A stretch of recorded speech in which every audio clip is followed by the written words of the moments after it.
welcome to Would I Lie to You, the show where fibs and fancies are the order of the day. And on Lee Mack's team tonight, the Springwatch TV presenter who, when she was younger, worked on a crocodile farm.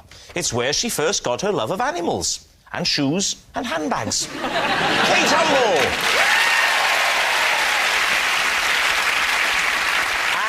In the hit sitcom Rev, he plays the lovable, slightly odd, bookish nerd Nigel. And he's such a consummate actor, he started getting into character 32 years ago. It's Miles Jupp!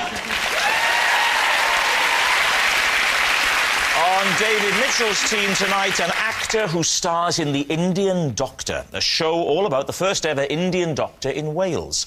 I'm not sure what part he plays, I just hope his Welsh accent's up to it. Sanjeev Bhaskar! And it really is no exaggeration to say we have had hundreds of letters saying you've got to get this guy on the show. All from Judy, who just wants one night to herself, Richard Madeley!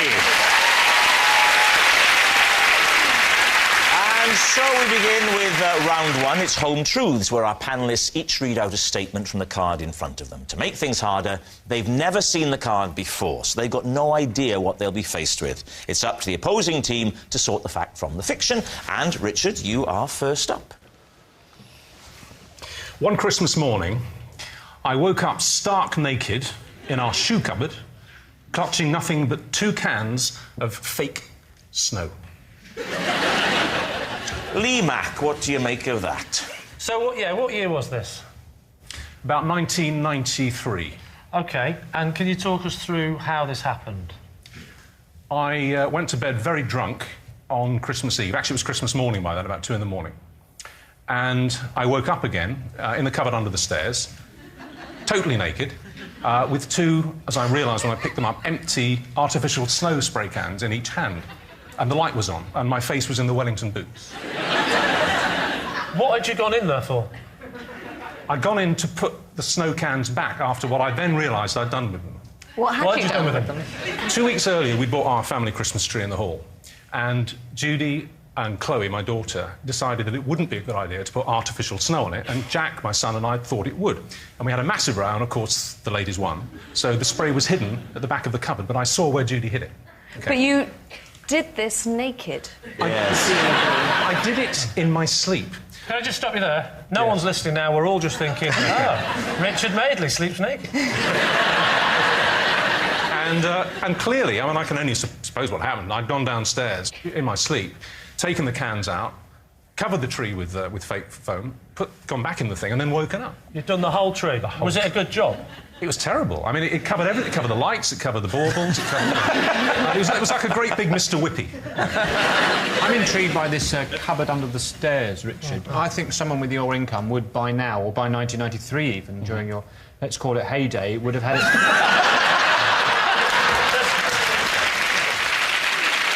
I do think you would have had it converted into a downstairs facility. Is that your view of opulence? Any sort of space under stairs must be fitted for immediate Any sort of digestion. unused space anywhere. Any money at all. There's something about the combination of wealth, career success and a little cubbyhole that just says poo. What did Judy and Chloe have to say about this in the morning? Christmas morning dawned, and I went down with Judy, and there it was, it's looking awful. And I just went, Jack, we told you not to do that. And you went and kept it up for about a minute and then confessed. So you woke up at 2 in the morning? I didn't wake up. I was sleep spraying. You were sleep spraying, but then you went into... a horrid connotation. Think of the children. We've all done it. You did the spraying. What was your first conscious memory? Waking up in the cupboard or waking up in the bed? No, waking up in the cupboard. Do you always sleep naked? Yes. Always? Yeah. How does Judy feel about that? Well, so does she. Blimey. Is it me or is it getting up to the... Sorry, hang on. No, give me a minute.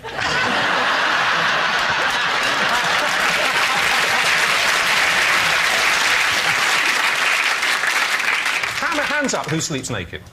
David, keep your hands down. It's got to be 40%. No, I mean, obviously I go to bed dressed as Scrooge. So what are you thinking, Lee? I definitely think it's plausible. What do you think, Kate? What concerns me is the gap between the waking up at 2 o'clock in the morning and going to bed and not sort of doing anything about the tree. Just leaving it. Just leaving it. Miles? I think it is true. You do. So what are you going to say? OK, split decision. We will go with... I will go with Miles and say that's true. You're saying it's true. Richard Madeley, were you telling the truth or were you telling a lie? I have to tell you guys, you've made a terrible start. For us, it's true. Well done. Yes, it's true. One Christmas morning, Richard did wake up stark naked in his shoe cupboard, clutching nothing but 2 cans of fake snow. Judy was quite pleased when she came across Richard sitting there stark naked, as it reminded her to put the turkey in the oven.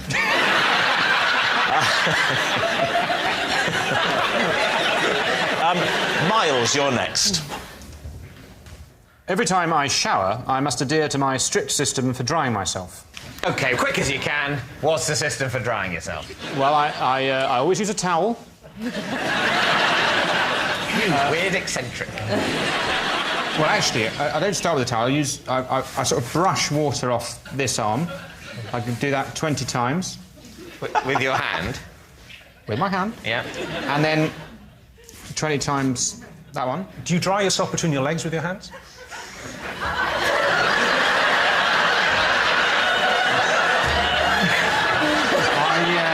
No, I don't, Richard.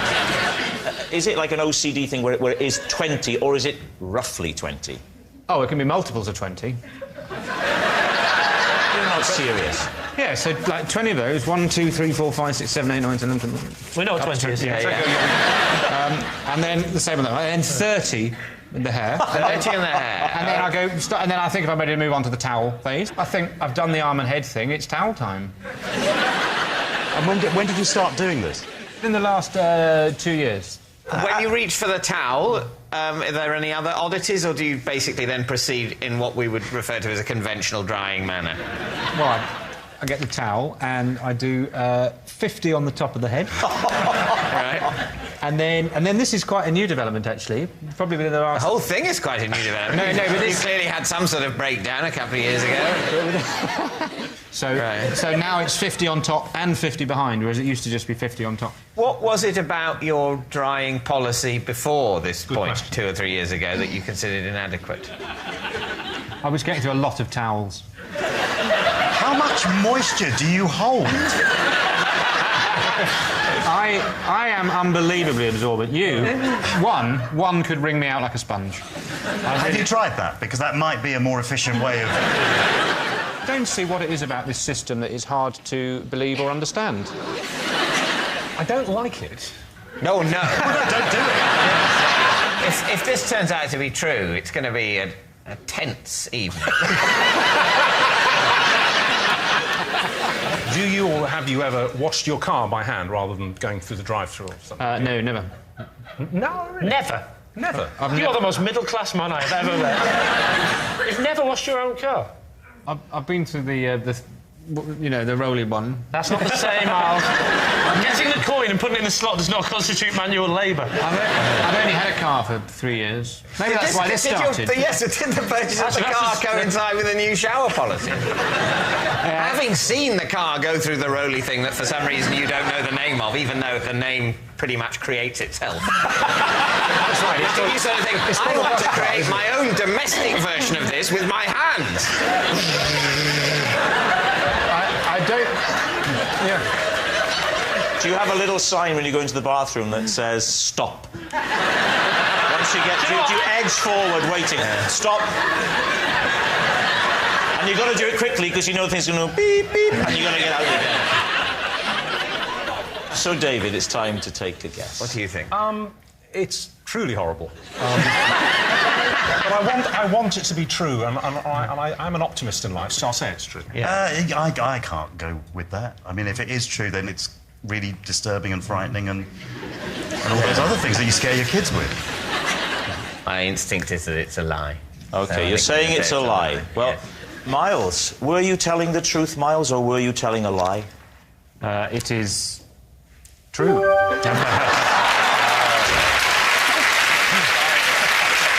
Yes, Almost unbelievably, it's true. Every time Miles showers, he must adhere to his strict system for drying himself. Kate, you're next. Every time I have a haircut, I ask to keep the hair, which I then take to London and scatter for the pigeons to make nests with. There we are. All right. David, what do you think?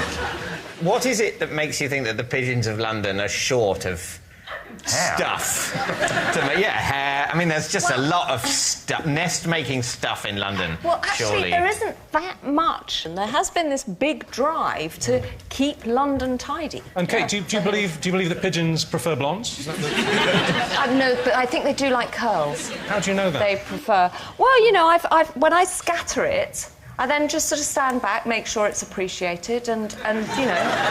It immediately gets snapped up. It does.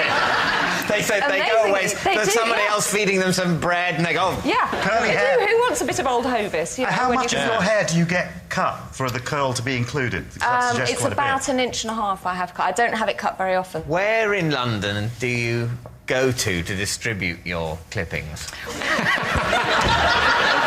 I ask you a question, David? Have you ever met a woman before? I really hope that's the kind of thing you say to random strangers. It's not a thing I've ever said before, but you can't say it isn't pertinent to the circumstances. Do you secretly hope that one day a very clever pigeon would make a tiny little wig?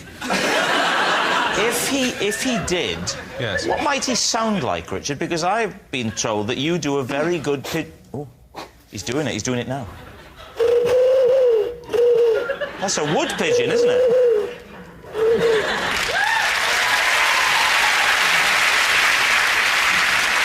And for the aficionados of birdland amongst you, not to be confused with the ringed dove.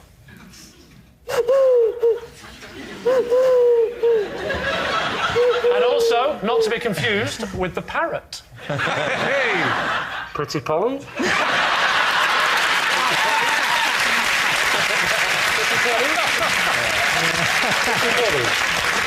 Yes, this programme is getting more and more like the One Show.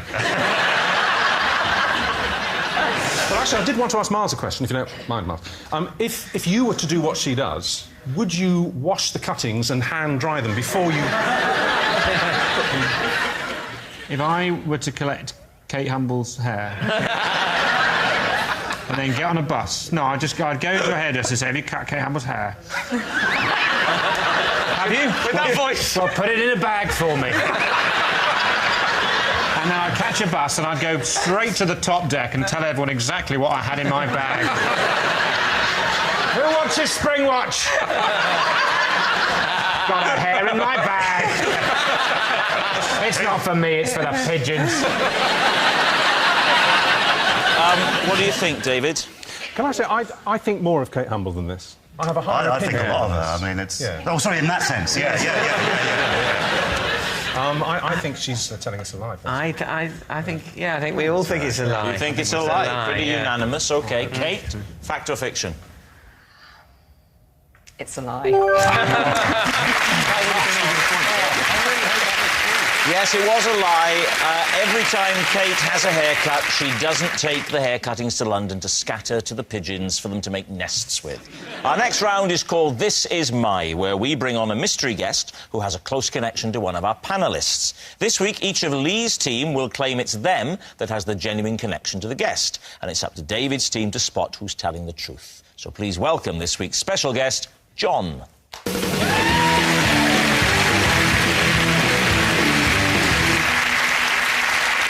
Right, Miles, first of all, what is John to you? John and I were paid to fight together in a supermarket dressed as gladiators. Kate, how do you know John? This is John, and when I was in Africa, he and I dressed up in a pantomime giraffe costume in order to get close-up shots of giraffes in the wild.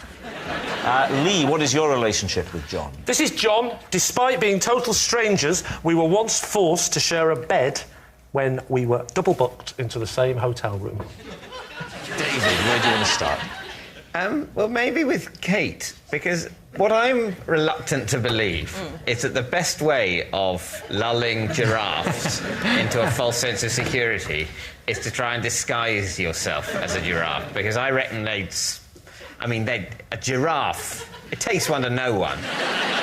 He thought that if we dressed up as a giraffe, then he could put the camera on a kind of periscope thing up the neck of the giraffe and get that evening shot of the giraffes against the sunset.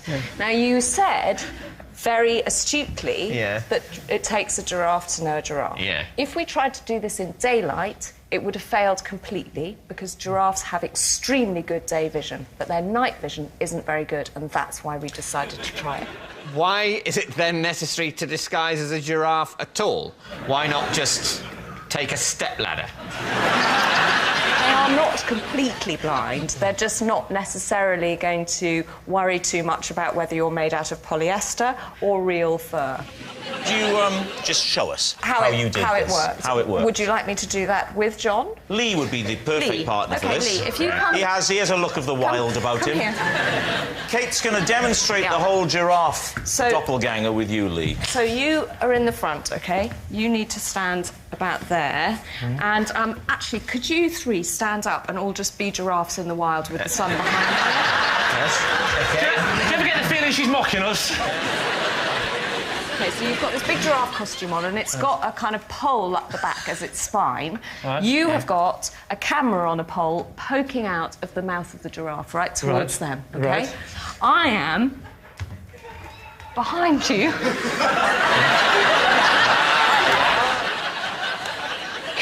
Kate, at what point do you say action? I've got the laptop here. Right. So I'm checking the focus and saying to John, OK, you're nicely framed up. That's looking lovely. There was a By the way, I'm a meerkat. Excellent. You're doing a very good job. No. All right, well, I think that's made it a lot clearer. Let's say a big thank you to our giraffes. And most of all, a big round of applause for our meerkat. Right. Who would you like to question next? Yes, Miles. You had to dress up as a Gladiator.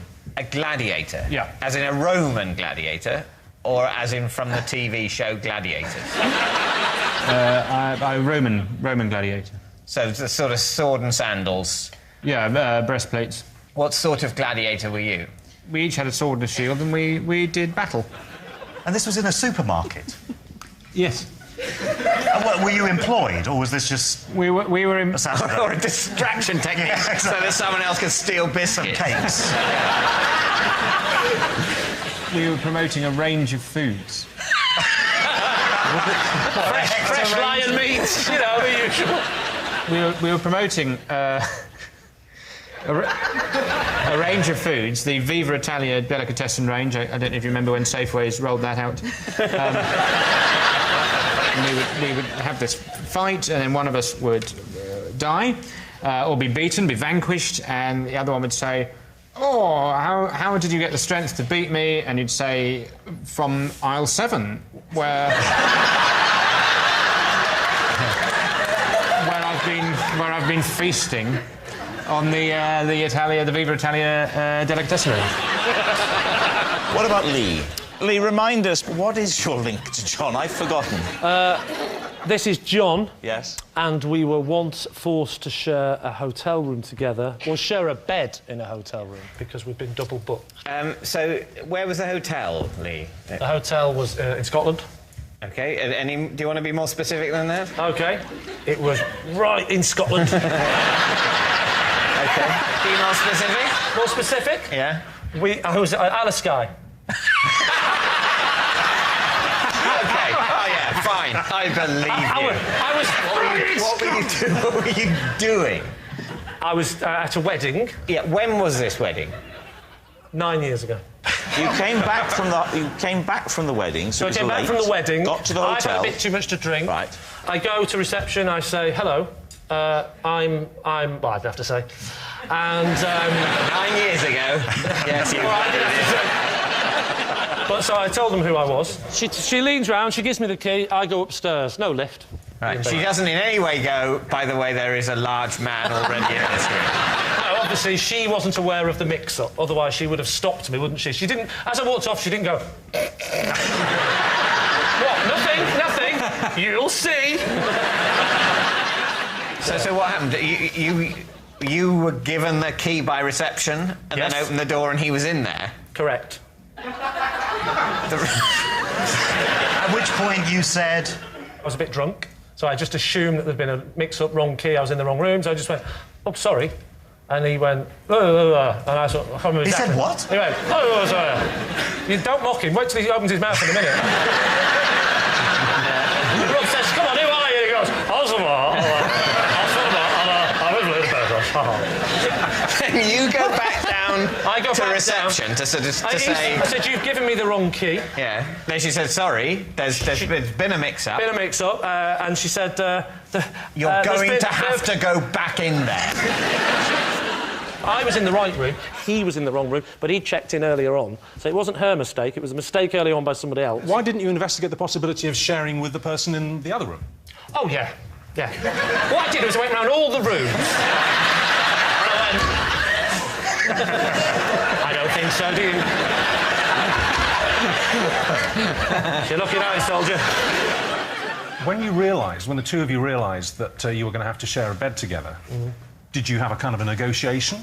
I have never been to bed with anyone where negotiations have been involved. That's not completely true. But, No, what I mean is, did you say, for example, I like to sleep on this side of the bed? I'm happiest on the right-hand side? before we even got to that point, we both tried to not sleep in the same bed. I didn't just go, what the hell are you doing? I'm going to sleep on the left and you can sleep on the right, didn't I? Right, so we need an answer. What do you think? I really don't know. Whatever we say, if we get it wrong, we'll look like we've believed something ridiculous. I don't believe that the best way of photographing giraffes at sunset is to disguise yourself as a giraffe.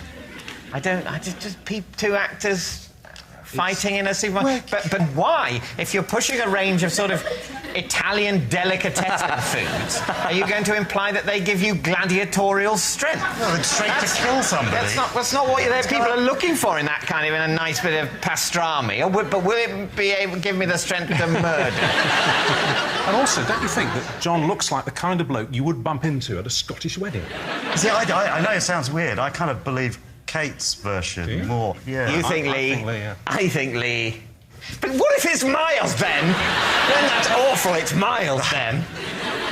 We're going to say Lee. You're going to say Lee, the wedding, the bed, the night together. Yes! So, John, would you please reveal your true identity? I'm John, and I was once paid to fight Miles in a supermarket.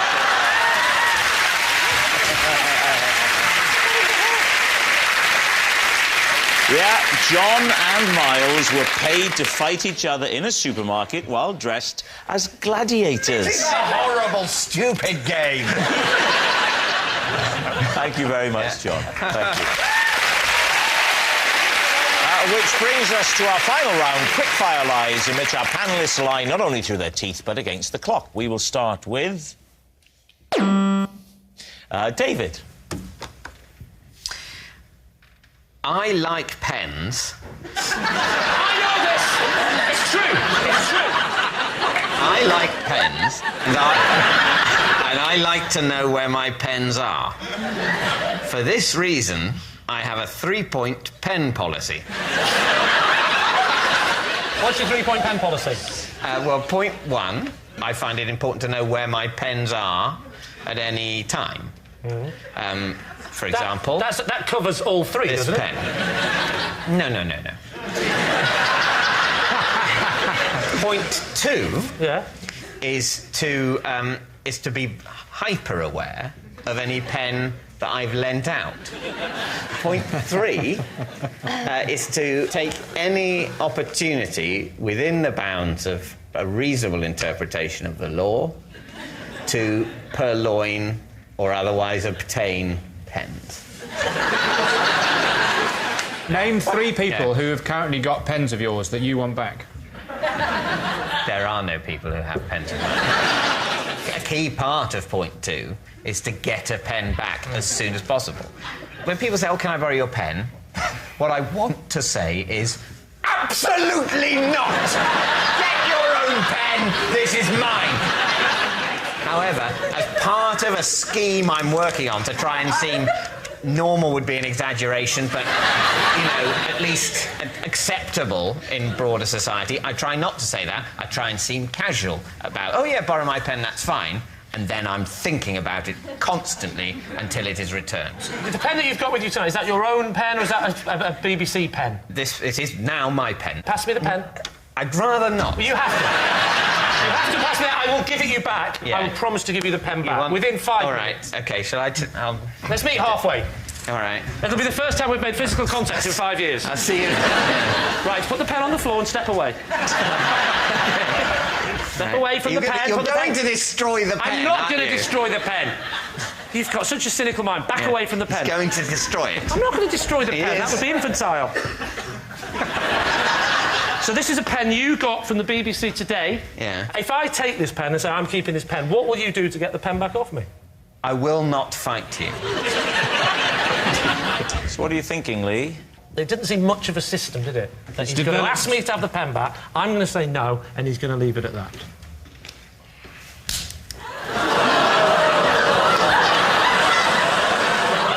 I'm so sorry. It is fair to say we have created drama.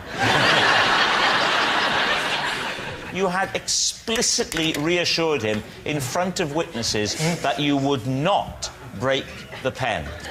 I didn't believe him. That is true.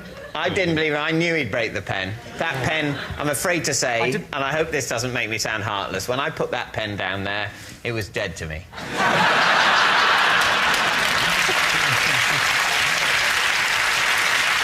Right, Lee, which way are you going? Is he telling the truth or was he telling a lie?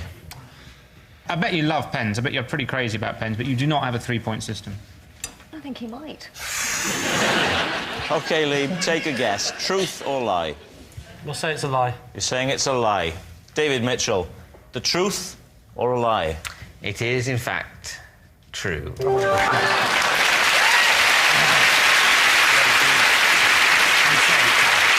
Yes, it's true. David does have a 3-point pen policy, so he knows where they are. Oh, that noise signals time is up and it's the end of the show, and I can reveal that Lee's team have won by 3 points to 2. But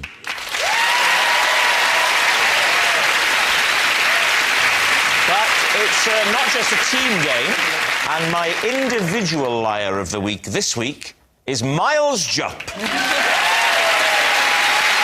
Yes, Miles Jupp. He has the face of a choir boy and the morals of a choir master. Good night.